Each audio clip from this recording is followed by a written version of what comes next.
In this video, I would like to talk about the air signs, Aquarius, Libra, and Gemini. The way in iconography that we identify air signs is by feathers. But how do we tell? Okay, we see a picture with feathers, but how do we know if it's talking about Libra, Gemini, or Aquarius? How do we know which ones? That's not too hard to do. Hold on a second.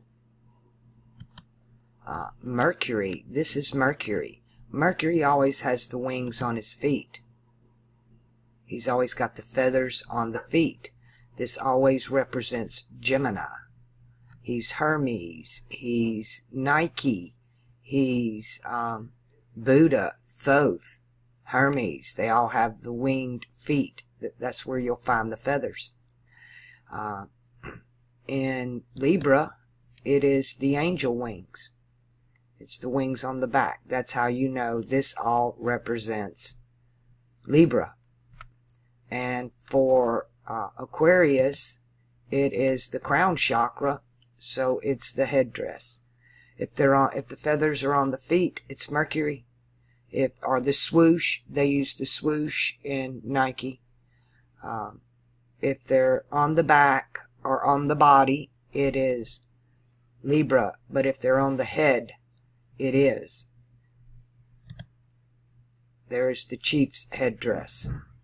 You notice the black and the red, the white coming out of Pisces, the age of Pisces, Aquarius into Capricorn. Black, here they have the black, white, red, and black. But that's how we know, is where the feathers are. That's why I told you when the Pope, they're the ones that do all that iconography, when the Pope and the British came over to the Americas, Columbus, and they seen the people with the feathers in the head. They knew exactly what they had found. They knew exactly. Here's the Iroquois chief in his headdress. Every tribe done theirs slightly differently.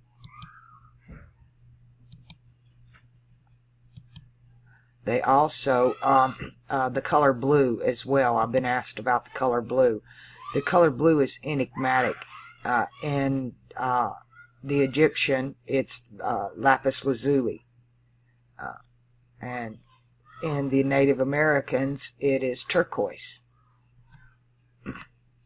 They throw that blue in there for, I'm assuming, royalty, because it's not part of the color wheel. The color wheel is red, yellow, black, and white. Just like the song, red, yellow, black, and white, they are precious in his sight. But we can see the color wheel embedded here in this one. But that's how you know the difference when you're looking at iconography, whether you're talking about Libra, Gemini, or Aquarius. Libra is the Lucifer character, right? Lucifer fell to earth.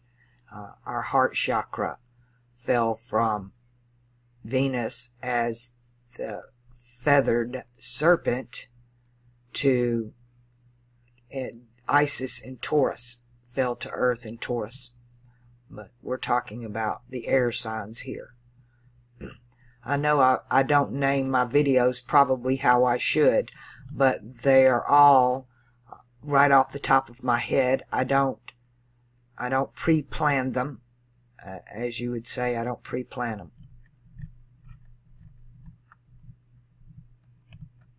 They are what they are. You'll just have to go through them to find the information. Some of my older videos on Inside 33 Archive are very exactly what they say. If I'm taught, I go through a lot of language. I do the linguistics mostly there so that you understand. I'm coming at this, I'm using language, alchemy, astrology, and religion to show you they're all the same thing. It's all one thing. It's the script. This is part of the script. The script doesn't have a language.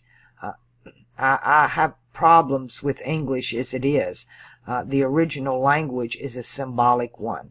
You must know the symbols. and how the symbols are used and the color of the symbol and where the symbol is used.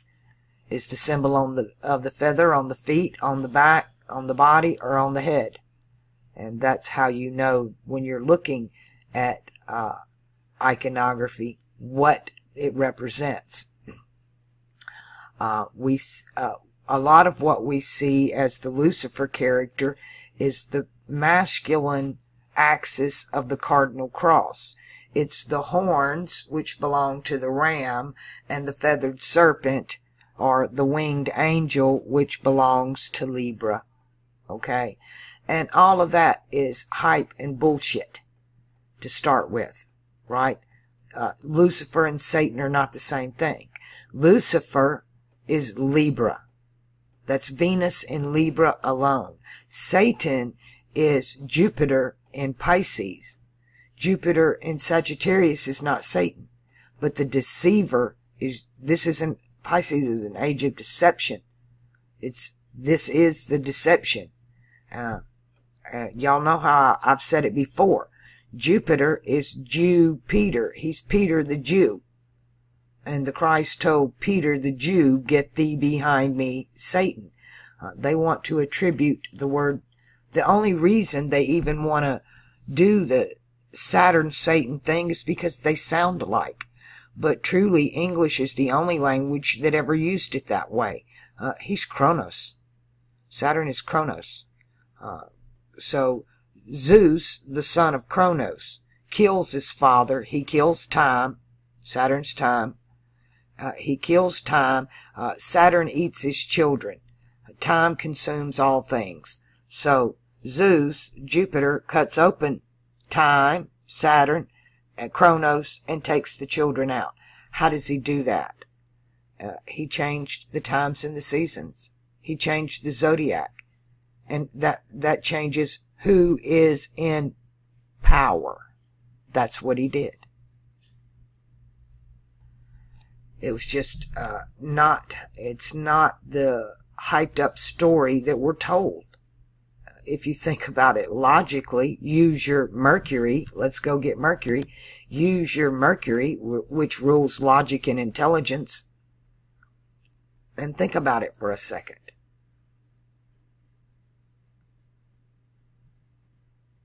Mercury is opposite. Jupiter and Mercury rule that mutable cross. Jupiter is opposite of Gemini, is opposite Sagittarius, Jupiter and Mercury. Sagittarius is the philosopher. Gemini is the messenger. They're connected, just like Aries and Libra are connected, just like Pisces and Virgo are connected. They're the north and south poles of a magnet. But that's how you know. Quick video on how do we know which air sign is which air sign based on the symbols. They're showing you there now. And this ain't even the wings on the feet. He's also, this is also, is it Saint Christopher is the patron saint of travelers. So your Saint Christopher is also Mercury. He rules travel. Mercury dime. Remember the Mercury dime? His metal is quicksilver. But you have to know the alchemical symbols. They're so important.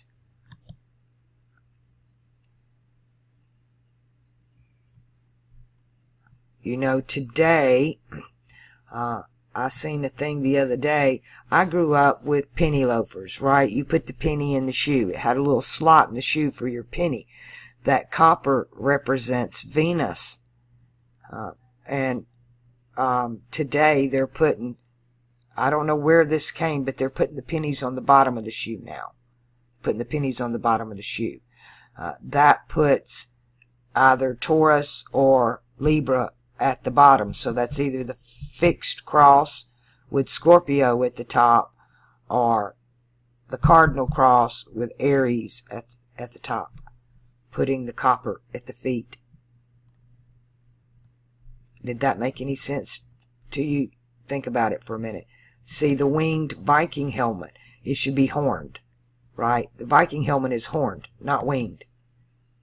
To wing, that moves it to Saturn. The horns, this belongs to Aries. This is Aries. A lot of people, I trust the older iconography because it was done with purpose and intention. Today, everything we're shown is inverted, perverted, converted, subverted. So that's why it's so important that you know the original. And another reason it's so important that you know the original, because in 2020, when we have the Saturn-Jupiter conjunction, we will be manifesting the monsters of the id, Pluto. And we need to take control of that, do our shadow work, and that needs to be done in symbolism. We've been given this inverted, perverted Baphomet. We need to bring back Pan, the correct image, instead of the perverted one. And it's knowing the original alchemical symbols.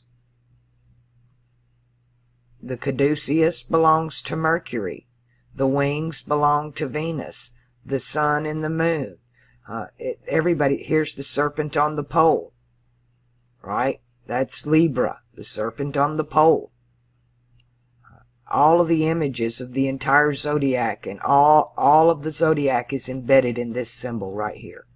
All of it. From Sagittarius all the way back around to Capricorn. All of it. And that's the way most alchemical symbols are. They are symbols within symbols. They're all here. You have the fascia, the skull, the caduceus. This is what I want you people to learn. Symbolism. Because that's going to open up a whole new world to you, and nobody can lie to you once you know the symbolism. See here, they've put the wings on the back. That shouldn't be there. They've got the wings on the head. They've got all three air signs. Libra, Aquarius, and Gemini. The caduceus wings on his feet. You can see it down here how they pre-imposed it on his foot so you can see it. So this represents the three air signs. This is a whole representation of this. It's the same thing, but in art form. And that's the language that's being used against us. It's the symbolism. It's the perverted, inverted symbolism. So you need to know how to read it. You need to know its color, its element, and its symbolism. You need to know whether it's earth, water, fire, air, and what that symbol looks like. What color is that symbol? And then all of the other symbols they embed with it to hide it. And then you can start translating things. And you'll see that all of it, 100% of our art, comes from above. The god of Aries, the god of thou shalt not, the age of Aries, forbid symbolism.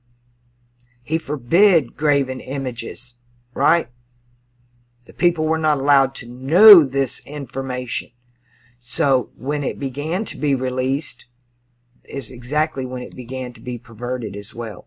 That's why the ancient symbolism and all these alchemical texts are so important. It was the way this information was preserved so that we can have it today. If you know how to read it. It's a language. You must learn it.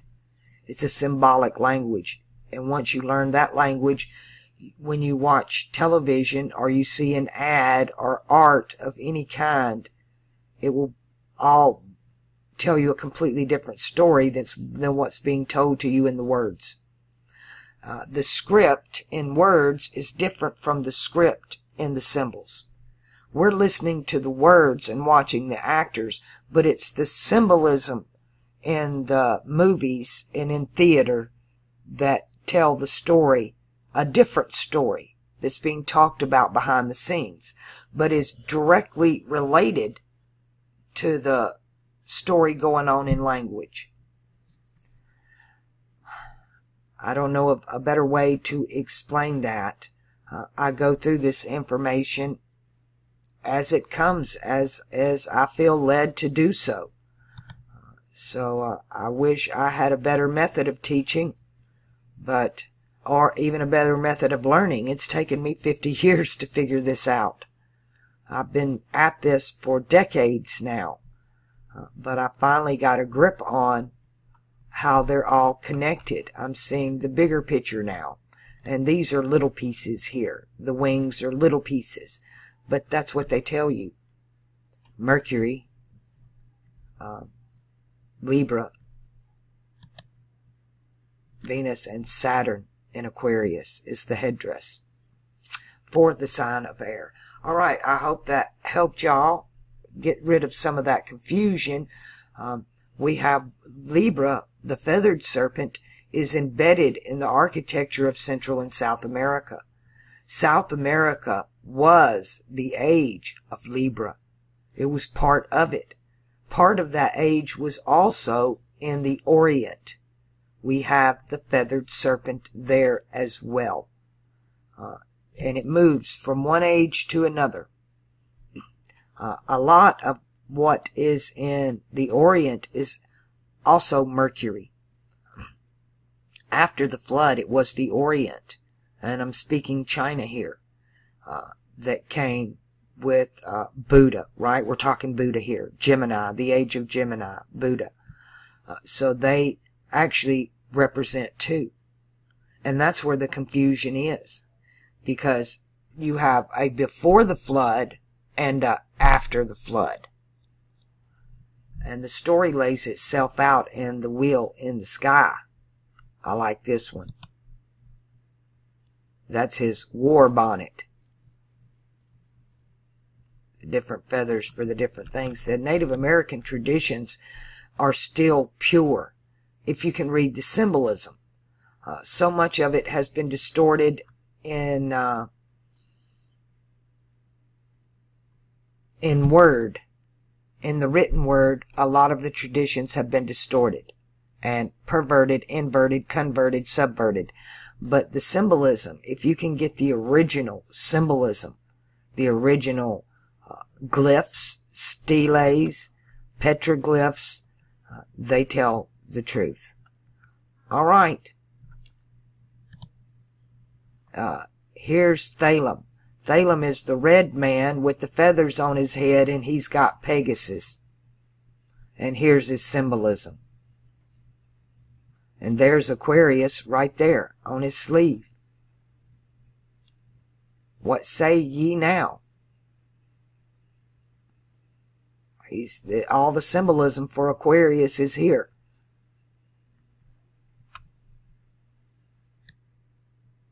And they would have you believe this same symbolism, ruled by Saturn, is Satan. If there's any people on the face of this planet that are as far as you can get from satanic, it is the Native Americans. The most satanic people on the planet are Europeans, and they are ruled by Jupiter.